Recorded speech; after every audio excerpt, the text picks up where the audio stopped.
Tell me about your music, because I was listening to, I tried to listen to everything I could find that you were in, like Indian Agent and the other band that you mentioned. What is the name of that again? Your main band? It begins with B? Oh, Bumyua.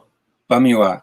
And then Qacung is that a solo effort? Yeah, but Qacung, my name. It's now a solo project I'm working on, and it's just yeah, it's been a fun project. I'm not done with it. I'm going to be releasing an album in 2021, but I've teased some songs out there. Yeah, no, I was really blown away, and I listened to Indian Agent, and I saw all these threads, different musical styles coming through it. Like we'd be kind of in a native space, and then all of a sudden I'd be hearing gospel, like some gospel riff. Yeah. Can you? Yeah. But that was really amazing. Can you explain to me like how that kind of came about, and are you doing that in your personal music as well, like crossing over? Yeah, so my brother and I, Qacung, we started our band Bumyo about 25 years ago, and him and I, when we started it, we weren't even called Bumyo, we were called BIA, New and Improved, kind of a play on the Bureau of Indian Affairs, but we were Blanchetts in Alaska. So my dad, he's black, he's a minister. So he grew up in Philly, and so he had this little kind of family newsletter that he would send out to family down in the States, and he called it Blanchetts in Alaska. And so we did a play on that, and so it's the BIA, right? And so we were like, yeah, we're the BIA, New and Improved. So him and I came out with that group in the beginning. So the whole premise was like to mix our different cultures. So growing up with a father who was a minister, African Episcopal Zion minister, and a mom who is a culture bearer, very, very well known and respected culture bearer.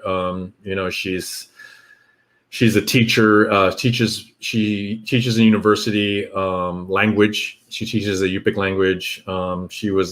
She's a traditional dancer, and her and Tuna McIntyre and Teresa John and Vernon Jamilak, they started a group called Nunamta, which was the very first, one of the first groups to go out and travel and share our cultural practices, our music and dance. So they traveled all over the world when we were little kids, right? And then she's part of a group called the 13 Grandmothers, International Council of 13 Grandmothers. So she's like, this guru woman, right? And so I had these two very strong forces in my life, and so really pushing the identity, right? My father was like, "You're black, you're black, you're black," and my mom was like, "You're Yupik, Yupik, Yupik," and so it was like really opposing each other. And so the way that my brother and I kind of worked through this was to meld it through music and dance, through our different styles. So that's that gospel you hear. So that, because my father's a minister, right? So we had some much of our life in the church and hearing real strong black soulful gospel songs that were just amazing, but also these soulful songs on our mom's side, because my grandfather was a deacon in the Russian Orthodox Church. Oh. So we heard Russian Orthodox Slavic style singing, which had its own beautiful soulfulness to it, kind of on the strain of, like, I don't know if you know the group Ladysmith Black Mambazo. Yeah, so that, like, singing these hymnals, but in their own indigenous way, as Ladysmith did, right? That's what we heard growing up in our home in the villages. So those were two strong influences, and then just being, young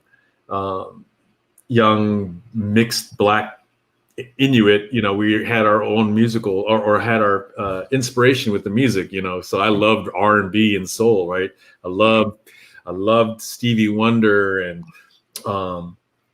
Donny Hathaway, and and then in the new neo soul groups like Jodeci and Guy and Boys the Men, and so that's where that kind of musical style came through, and so yeah, it's so we go all over the place. So that definitely in my project now, that's heavily influenced to the way I interpret my songs in Qacung.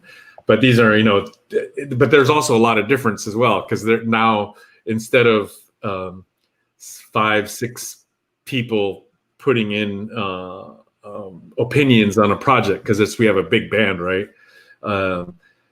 It's just me and my producer, so it's going in my direction and what I want it to sound like. So that's the only difference. And so I'm definitely more of a singer-songwriter, soul strain, and even some country, a little bit of country, because I like country music as well.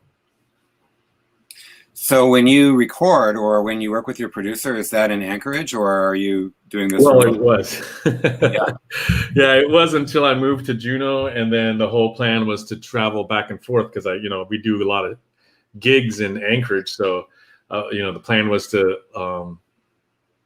head back as often as I can, which was, about once a month or once every few weeks, we'd have gigs in Anchorage. So then the pandemic hit, and so we've been having to deal with it remotely, and that's caused, that's brought some challenges and definitely pushed the project back for sure. Yeah. Mm-hmm. Well, we're all dealing with that, and we've been trying to communicate with people in Quinnipiac, and they've had a number of COVID cases there recently. Do you know about that? Oh, absolutely. Yeah, it's really wow. I think I saw the last numbers I saw, about 20% of the population there, and Qacung is hitting at about 60% of the population affected by COVID. There's deaths happening in the villages, and yeah, it's pretty devastating. It's like back home, most of the homes and houses, we live in small dwellings, right? And they're many of them old HUD homes, and no running water, and your honey buckets. I don't know if you know what a honey bucket is, but basically you're doing your business in a bucket, right? And so you have to empty that out every time it fills up, and it's a very unsanitary way of living, right? But that's all we knew, right? My childhood home, we finally got a flush toilet in our house when I was just before we got into high school, and we got a flush toilet installed in our home. But there's many of my family's homes that still no running water, no flush toilet, and then multiple generations living in one home. So that's just, right. Gosh, that's just the recipe for a virus like COVID and other things that just ravage through. Yeah.